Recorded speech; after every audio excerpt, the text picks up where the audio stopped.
Welcome to the Practice You podcast. My name is Elena Brower.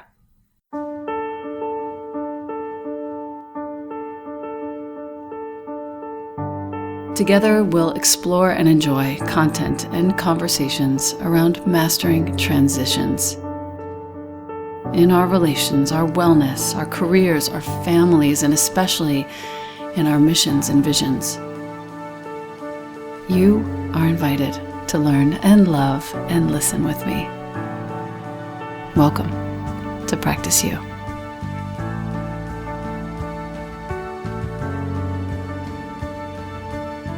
Welcome back to the podcast. Today is a special episode where we plan our vision for 2020.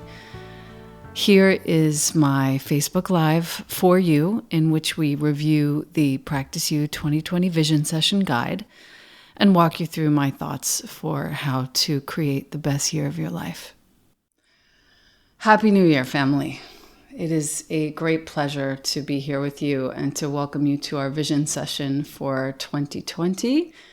I will take a few moments here just to orient you to how we're working today, and then everyone can come on as time passes. Welcome. We have 3 topics for today that I want to cover. I'm also recording this for the Practice You podcast, so welcome back to the podcast. 3 topics: mapping and simplifying your health and healing. So we're going to get very granular in terms of how you take care of yourself. Who are the doctors you're going to see? Who are the healers you're going to see? What exactly are you focusing on? We're also going to reflect on and amplify your victories from the previous year. I don't think that we highlight often enough the things that went well. I don't think that we are celebrating enough the things that we did right. So that is the second section of our call today. And then thirdly, I want to theme the year. And I've gone through all of this. I take my own medicine. I've gone through this entire practice. The guide is listed here in this entry. And also in the show notes. What I'd like to focus on is, what exactly is the theme of this year? What are a couple of words on which you would like to focus? What are some of the things that you want to accomplish less specifically and more energetically? This has always helped me in the past. Your practices lead to your peaceful flow of mind. And this is the most important thing that we'll talk about today. Everything that we do here today, everything that we set up, everything that you take forward into this year will lead to your peaceful flow of mind. So let's begin. And I'm going to go through the actual handout with you. Simplifying your health and healing. I did a lot of that in 2019, so I have some experience now, which is nice. I left you on your guide some blank spaces for this. First, the biggest realization or habit that you healed or even began to heal in 2019. I'm going to give you some of my examples, and then we're going to walk through some of the guide. We're going to do some meditating. Number 1 is a quote from Jonah that he said, "We're really weird, mama. Most people don't really apologize." That, I feel, is one of the best accomplishments of mine from 2019. To know that we can screw up, to know that we can come back, to know that now it's completely inculcated in the kid that it's okay to apologize. Not everybody else does it. He was relaying to me a story of a friend of his who got into a row and with his family, and there are no apologies, just time passes. And it's not easy to not have closure. So that, I feel, I accomplished this last year. One of my other accomplishments that I wrote down was I have a more precise level of surrender than I've ever had. I've had to. I had so many weird things happen in the last year. But both precision and surrender have to be present for me, I found. And I'm celebrating the fact that I have found it easier to live into my vision of my dream with both precision and surrender. If you've not yet noticed, I would like for you to take this time to close your eyes as we begin and celebrate what has gone well. Maybe you haven't sat down yet to do that. Maybe you've just started writing something that you healed. I would just love, close your eyes for just these few moments and celebrate what's gone well. Take a few breaths with it. Breathe it into your body. Let it out when it's time. And let yourself feel accomplished. Let yourself feel that you've done some work there. Let yourself feel the magic of that completion, even if it's partial.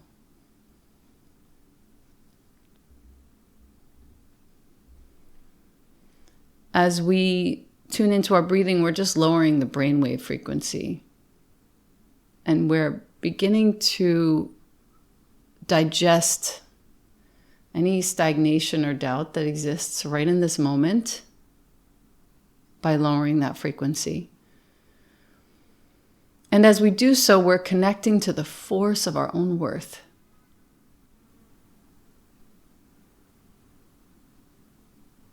I would love for you to recall a time during the past year of contentment, a time when you felt completely at ease. That too is a lowered brainwave frequency.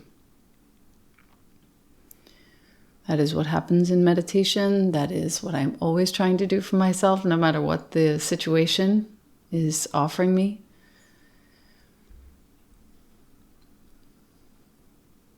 And just take a few more breaths here before we continue with the guide to feel into what it was that you either finished or came close to finishing, healed or came close to healing.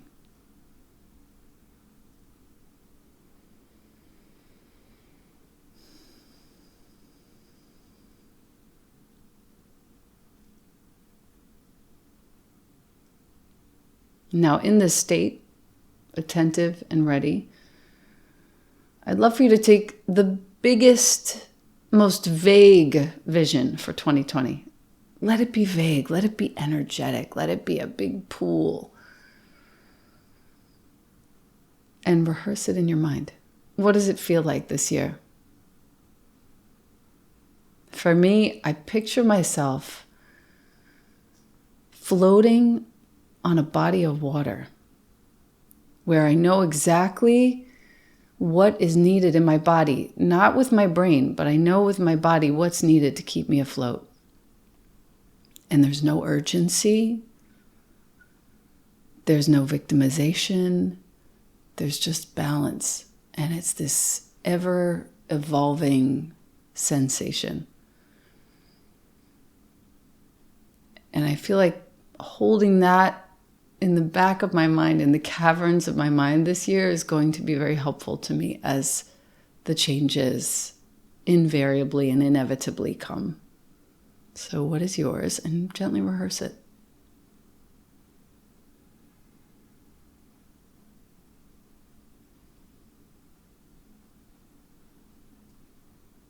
And take another 2 breaths with that. Really bring it into the present moment. Feel it in your body.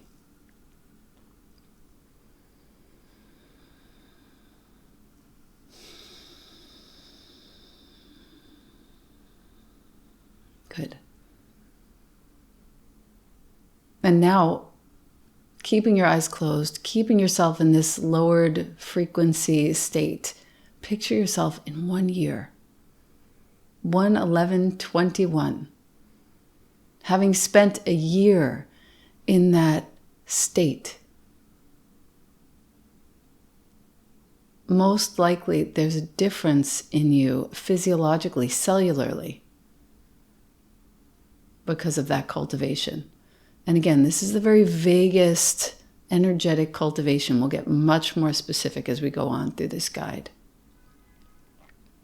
And feel how that state, cultivating it for a year, feel how it's affected you and your family, the people around you, the people who love you, your animals.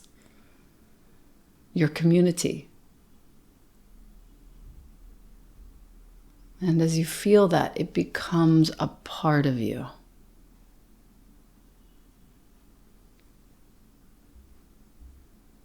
Put a little smile on your face.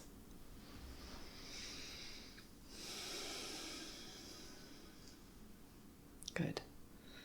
And then you can slowly begin to open your eyes. And as you open your eyes, let yourself sweetly return to the room, to your guide, to the screen. Welcome back.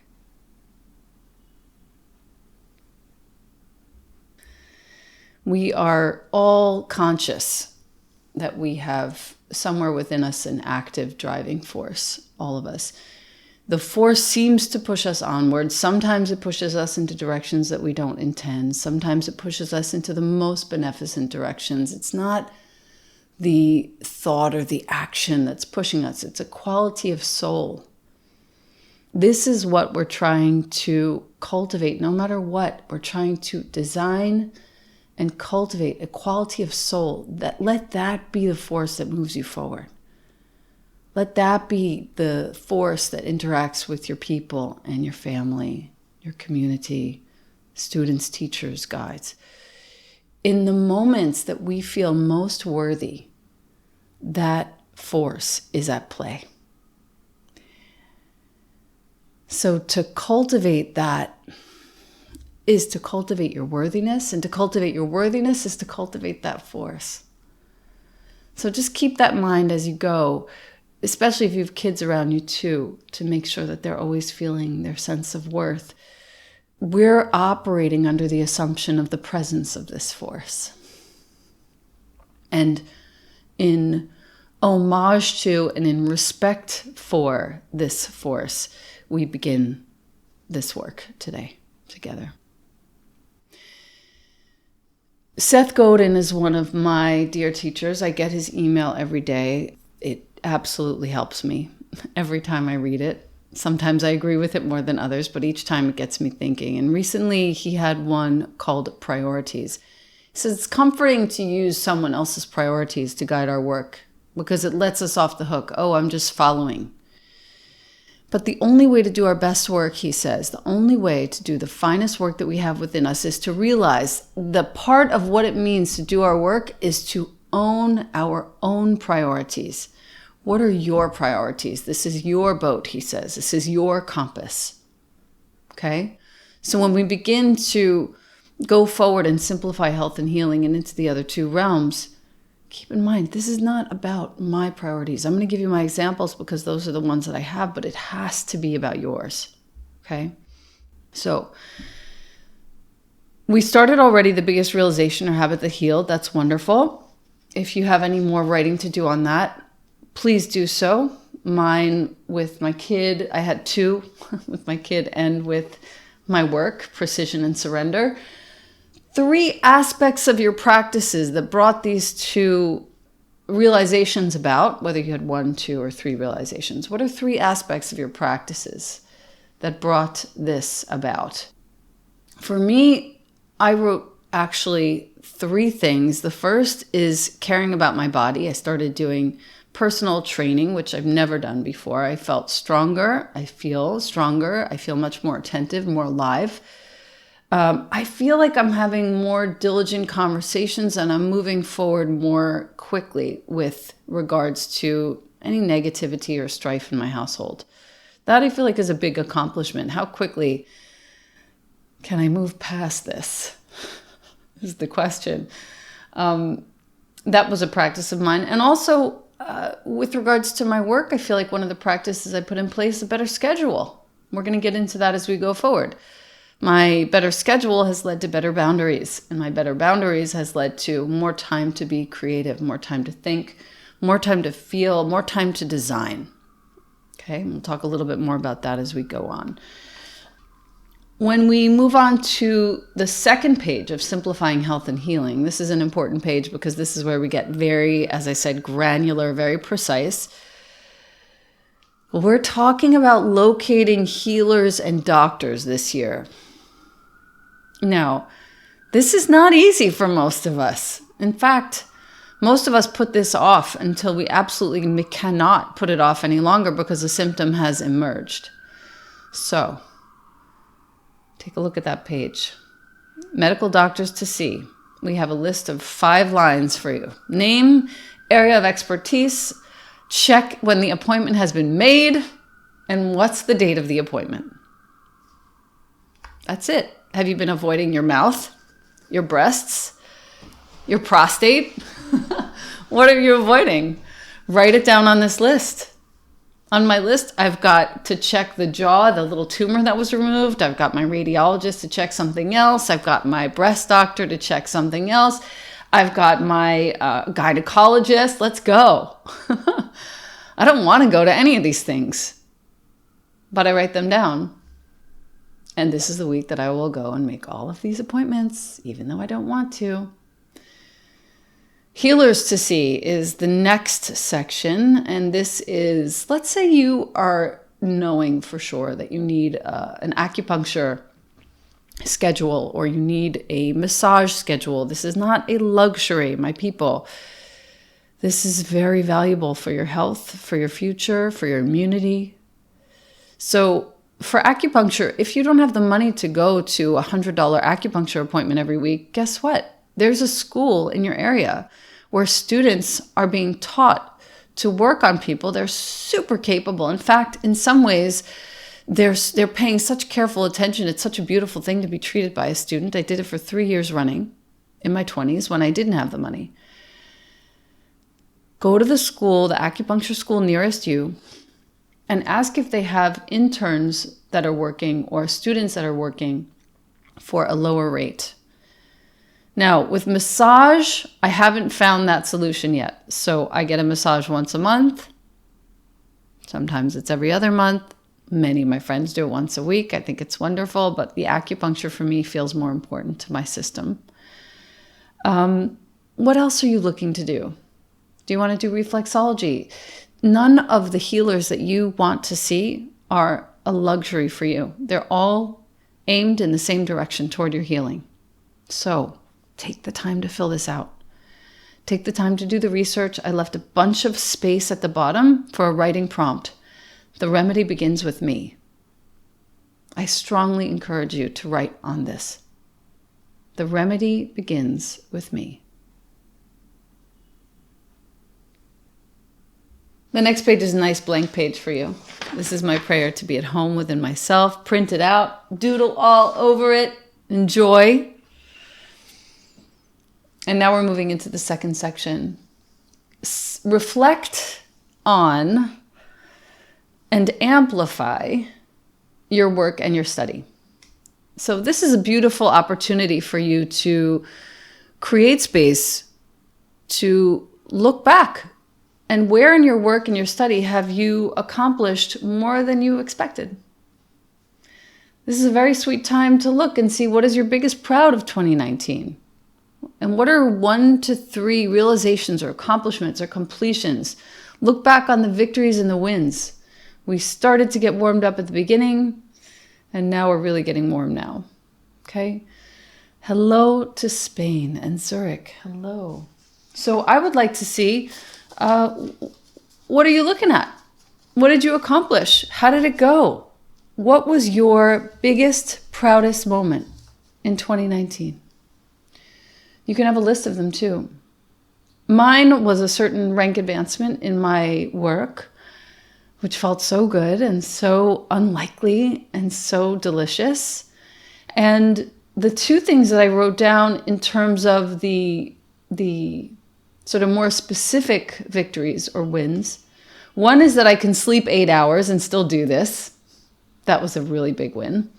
And 2 is that I can cook 3 or 4 times each week, cook food for myself, for my family, and still do this. My misperception was that I couldn't. What are the actions that were taken to bring those realizations about? So when I think about mine, and again, I can only give you my own good example. I created more structure in my schedule. I added the workouts and the trainer to the schedule. And yeah, it's costly. It's very costly to have a personal trainer twice a week.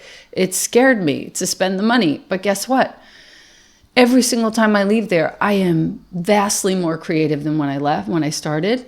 And it turns out that becomes a part of my workday and a part of my office hours in a funny way. Like, this is something that I do to be more effective in my work. What are some other things? I got a way to track my sleeping. That sleeping 8 hours, still being able to do this, I figured out a way to track my sleeping. I got this particular little ring in a program that tells me exactly how much I've slept, the quality of my sleep. So now I'm completely moved to sleep more and prioritize it. These are simple things. What are yours? What was the victory in 2019, and what were the actions you took to bring that victory about? And it can be anything. It can be a breakup, a firing, a healing in your family. It can be a cutting of a cord, a cutting of a tie, an ending of a relationship. That is absolutely possible. I have at the bottom of this page, reflecting and amplifying your work and study, I have projects, Q1, Q2, Q3, Q4, just in case you're not sure, or perhaps you've just started your professional life. Q1, Q2, Q3, Q4, the first 3 months of the year, second 3 months, etc. For my Q1, I try not to have more than 3 projects going at a time, and that feels like even too many. I have to finish Being You, which is my next book, and I can show you right now. I have 1/3 of the book painted and done. I'm so happy about this. More to come. I have my course coming out, which I'll share with you in just a few minutes. And I have a leadership retreat that I'm leading for a very small, select few on my team. What are your projects for this quarter? And it can be anything. It can be healing something with a family member. It can be creating a way in for your child to accomplish something that your child wants to do. It can be anything. It doesn't matter if you work or you're running a household. What is your project for Q1? For Q2, I'm working on another book, a written book. And I also have another goal in my business. For Q3, more of the book, more of the business. Q4 will be something else. I don't know what it is yet, but this little worksheet is staying very close to me for the next year. Next page. This is where we get really granular about money. Reflecting and amplifying your work and studies. Page 2, top left, revenue goal for 2020. Yes. I would like to know exactly what you would like to make in 2020, and be a little scary. Push yourself. Don't be complacent. Don't just sit where you are and say that's enough. Because guess what? You're not being greedy by wanting more. Wanting more for me means I can say yes to donating to any place that I wish, any time of the day, whatever amount I choose. That's what making more means to me. And I've always wanted that. That to me is the ultimate freedom. What do you want to make in 2020? Write it down. Just write it down. For your monthly savings, just to the right of that, what is your commitment for your monthly savings? It has to be something daunting, but also doable. So write that down. Now, one of the most important things I want to talk about with regards to money is seeing money as energy. Seeing money as a form of energy is a very important thing for me. That was also one of my accomplishments in 2019 that I'm just realizing right now as I talk. If we think about energy, for example, when I learned with my teacher about prana Shakti, the energy of life, the life force that courses within us, it's not really breath, it's source nourishment, it's inner guidance, it's the innate intelligence of the body. When we leak that energy, Okay? Overspending, putting money in the wrong places, not really thinking about it, not really saving it. That's a leak of energy. And when we leak our energy, we can sense our precious life force slowly being used up by all sorts of background things. When we look at money as energy, we can make a commitment to monthly savings. We can see a revenue goal for 2020. We can see a dollar amount at the end of this year. It's not that difficult to envision and to work our way into it when we see it as energy. No leaking this year. I am on a 6 months, no clothing purchasing. Nothing. It is so much fun. I'm shopping in my closet every day, and I have things in there that I didn't even know I had. And having just moved, I got rid of almost half of what I had. And it's a very exciting challenge, mainly because, and I'm just giving you my example because it's the one I've got. Every time I walk by a store in New York, which is often, I now have another half hour to my day because I'm not going in there looking around, checking things out, seeing what's there. Maybe I should, maybe I shouldn't. All of that is off the table. This is my example of how I'm not leaking energy, aka money, this year. I am interested in more connectivity when it comes to money for all of us. I feel like this is really important. As we consider what the revenue, the end goal is for 2020. First is revenue, how much you want to make. And then lastly on this page, dollar amount, end of 2020 in your bank in total. What's the dollar amount? I would love for you to just feel it as a positive sense of freedom, not some sort of scary thing, looking sideways, going, oh my God, is anyone listening to this? Do I look greedy? It's not greed. This is about you being able to be philanthropic, both with yourself and with others. Finally, your commitment to monthly philanthropy, money or time. I'm making a commitment this year to go over to one of the senior homes pretty close by to here and just have visits every single month, maybe even more often if I can. It was very uplifting my first time that I went.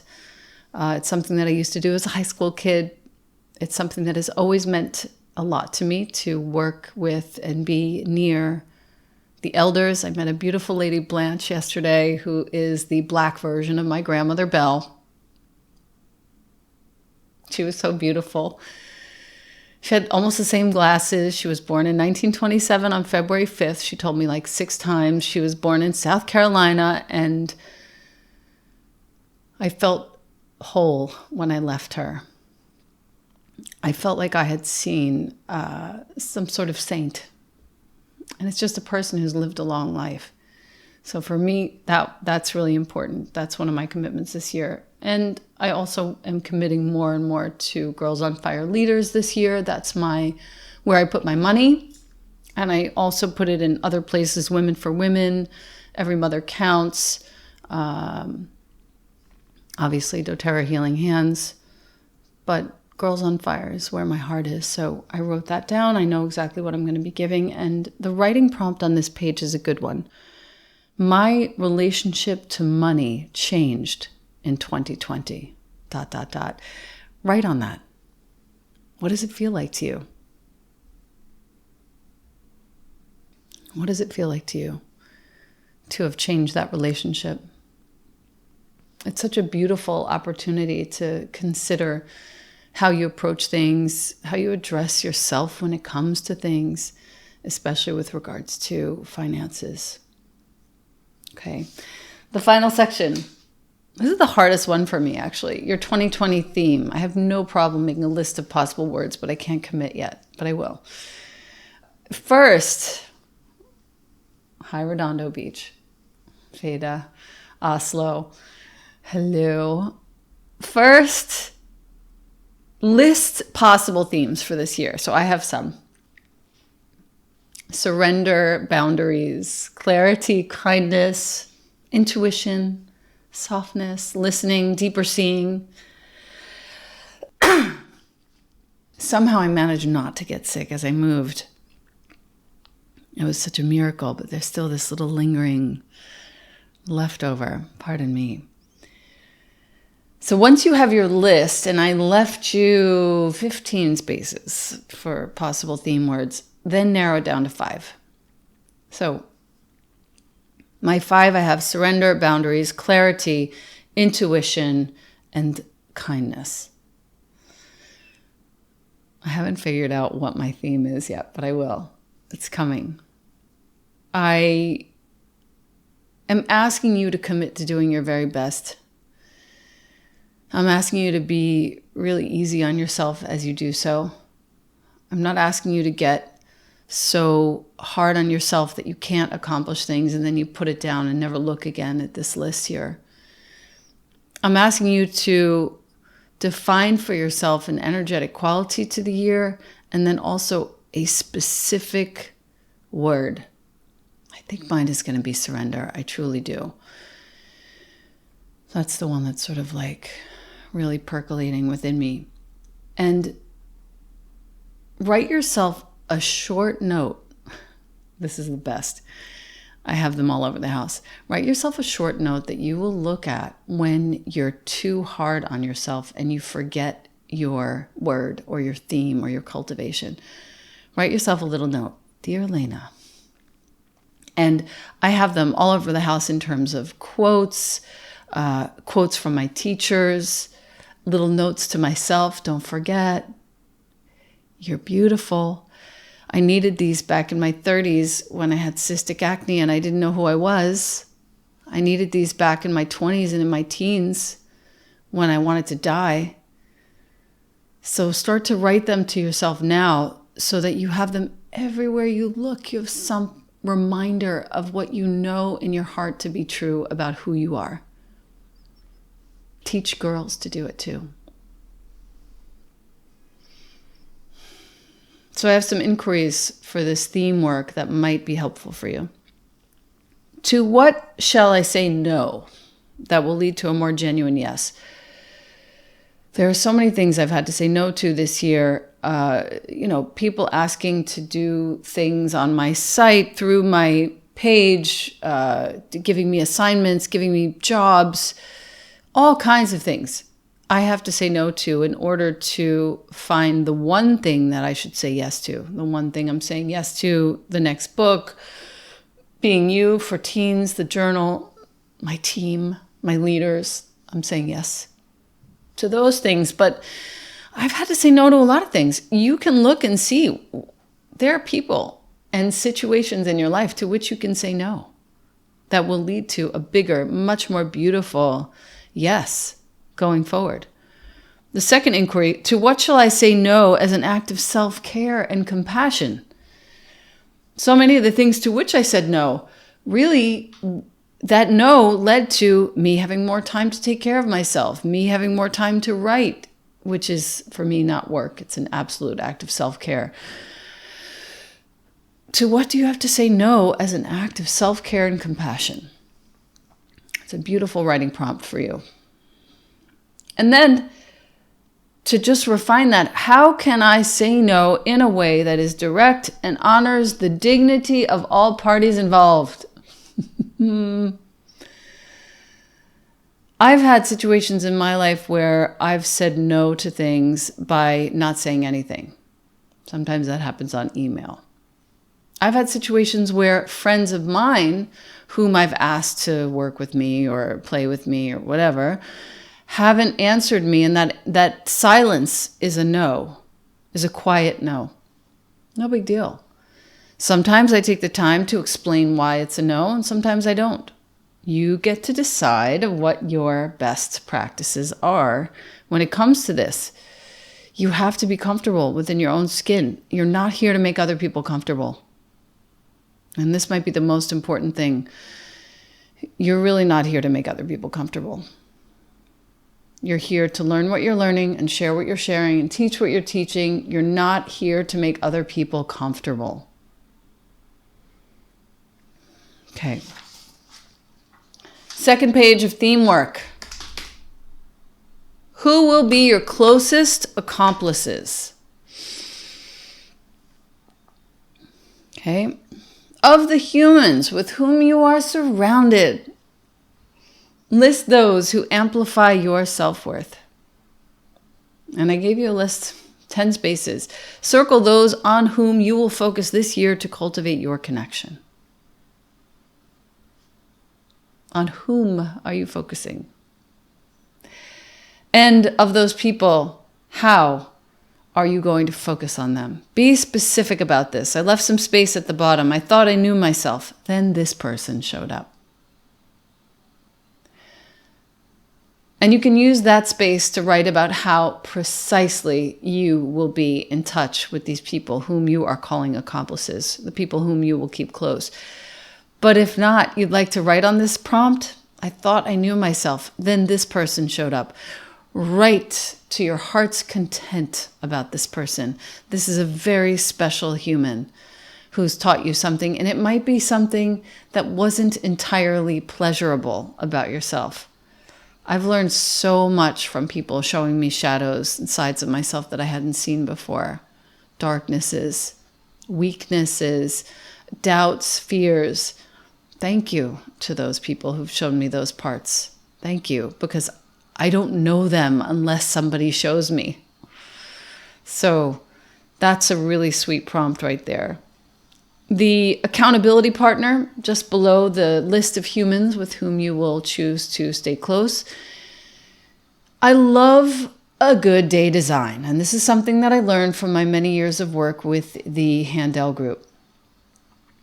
A day design is where you pair up with somebody you love, somebody who loves you, and you exchange your finished day in the past tense via email every morning before you begin it. Today was great. The energy of the day was XYZ. Here's a quote that encompasses the day. I finished this. I completed that. I sorted out this. I loved doing that. And send it off by 7, 8 a.m. And share it. Who's your partner? I'd love to know. Write that down onto your sheet. And then commit to doing it. It is the nicest share of the day. And then at the end of the day, you go back in, if this is something you wish to do, or you can always do it the next morning, and say what happened. So you cut in underneath everything that you've written and say, oh, not yet did I accomplish this, but I will tomorrow. Never say, no, I didn't do it. Not yet, next Tuesday, whatever the case may be. Be positive, be supportive to yourself. As you design your day in the past tense, you're actually creating the momentum, the thrust in that direction. It's a beautiful thing. And to do it with somebody who loves you, you keep in touch with people in such a beautiful way. I have a few of my friends who send me theirs, and it is such a joy to read their day designs and to know exactly where they are on any given day. Finally, I would love to share with you a quote and a little tapping exercise, if you don't mind. This is really a tapping practice that I do just to remind myself of where I sit in myself, that I love myself, that I can honor myself fully. It's one of my favorite practices. So here we go. You can close your eyes. You can set down whatever you're writing or typing. And as you do, I'm only going to choose a few different points, and it'll be a short practice, but I think you'll find this to be very helpful. And it's something you can do when nobody's suspecting that you're doing anything specific. And I'll hold the points for today also in the second round. So first, karate chop. And I'll skip some points because I don't want to do a long practice, but I'll take us through. I choose to fully love myself today. You can repeat after me, either in a whisper, in silence, or out loud. I choose to love and accept myself today. Still the karate chop. Let's go to the sides of the temples. I choose to love and accept myself today at the beginning of this year. Can go right to the center, either with both hands or one. I choose to love and accept myself for 2020, all the things that I have set forth.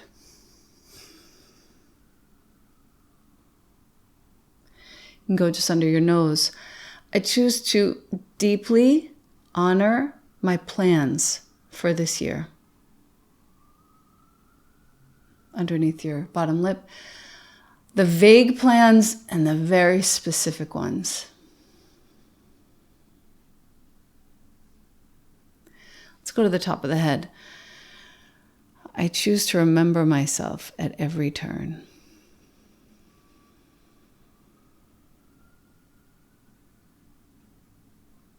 Good. Go to the center of your heart and just hold your hand there for a moment. Take a few deep breaths. I choose to fully love, honor, and remember myself.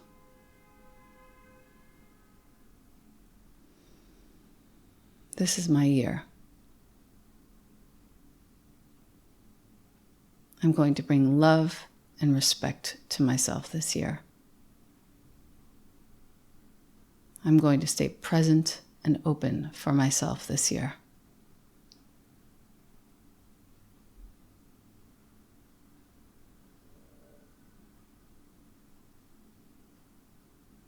Take a big deep breath in. And exhale. You can flatten the hand that's on your heart and just press it into your heart. Good.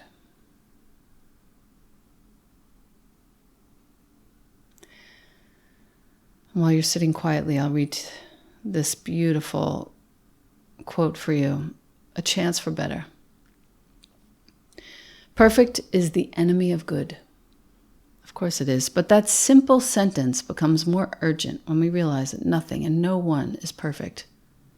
How could it be? So if your hero, your cause, your holiday, your background, your relationship, if it's not perfect, does that mean that you should hide it or be ashamed of it? Be afraid of it? We are surrounded by injustice. It's so easy to find things that are imperfect and criticize them, or worse, shame them within ourselves and other people. Better, I think, to find glimmers of good and seek to amplify them. Mistakes can be seen, of course. Errors can be improved upon. Progress can be made. But only if we see and embrace the chance for good. And this is care of Seth Godin. The imperfect is an opportunity for better. That's all it is. Take a nice deep breath there.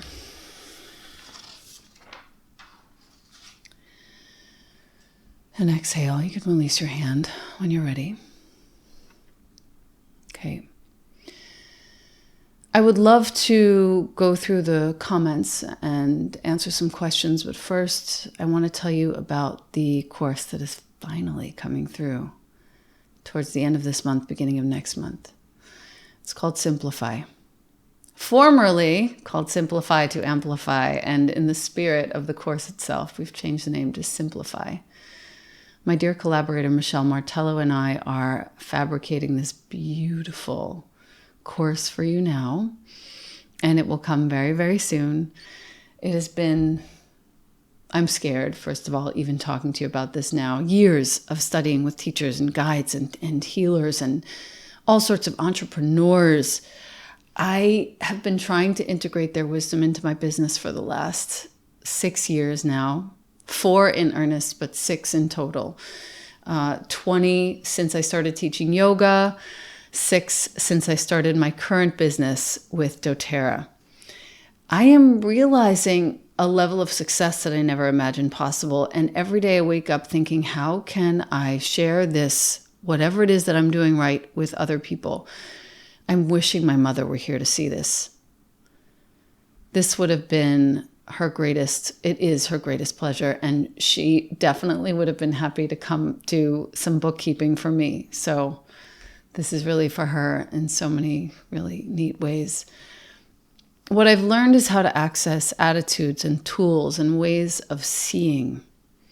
And this is what I'm going to impart in Simplify. It's not just for people who have a business, and this is an important distinction. This is for you if you're a householder.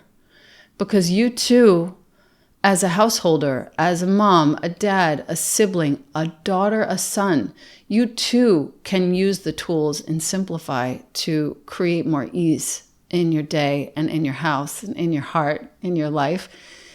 You're dancing with this potential right now. I've been dancing with it for so many years, and I'm just so looking forward to sharing with you. We'll have a total of 5 modules with one little surprise at the end. We will be sharing more about these modules both live and on my feeds in the coming days and weeks. And I am, like I said, deadly scared and so honored to share what I have learned with you, because I know it's going to be useful for you no matter what is the work that you do. So I'm going to quickly go to the feed, the chat, and see if there are any questions. Tell us where to find more about day design. That's just right here. So I'll answer more specifically. It's not really something that's taught on, in words. It's something that's taught verbally. It might happen to be in, maybe it's you, in Lauren's book, but I'm actually not sure if it's there. I forget if it's in there. Day design is a practice that you install into your day with your people. And it is one of the most helpful things, as I said earlier. You simply email each other before the day has started with a short email, not a Bible. It's a list of things that happened in the past tense, in the morning before it's happened. Okay? And that day design then guides your day. What can I say? It's the simplest, weirdest, most ridiculously elementary thing. I have never been helped by anything more in my life. It made me so accountable to myself. And ever since then, and I still do it with certain people, but ever since I started doing it in earnest, I'm a completely different person when it comes to my accountability with myself. So that's a beautiful thing. Good. We have a few more comments. So powerful. I'm not here to make other people comfortable. Good. Oh, Simplify is your theme, Eileen. Beautiful. Continuing to look down the questions. Lots of affirmations. Oh, beautiful. Going to see you guys in London. Do you respond to each other's email or just read the email? Sometimes I do respond, actually. And sometimes I don't. Depends on the day. And Christine Dunst, what a pleasure that your daughter Grace and you just did your tapping together. Hi, Grace. Hi. That's so nice.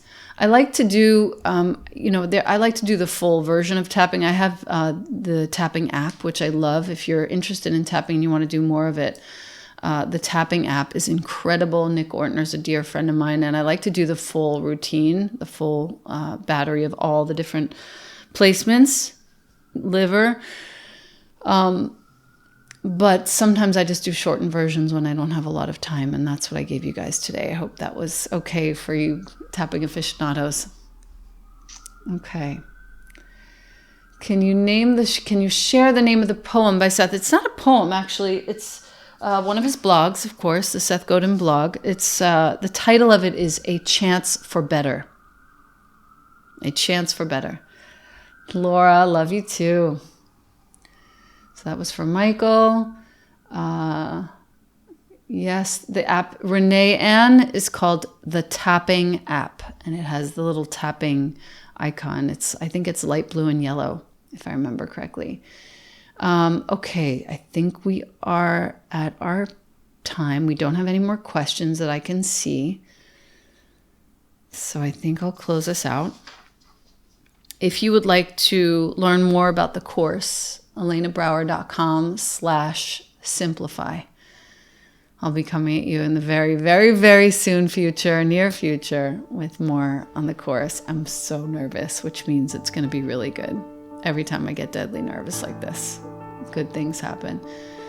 Any other questions? I am here. Please feel free to put the questions in the comments. I'll be monitoring them. Thank you so much. Thank you. Have a beautiful rest of the year. And we'll be seeing each other soon on Simplify.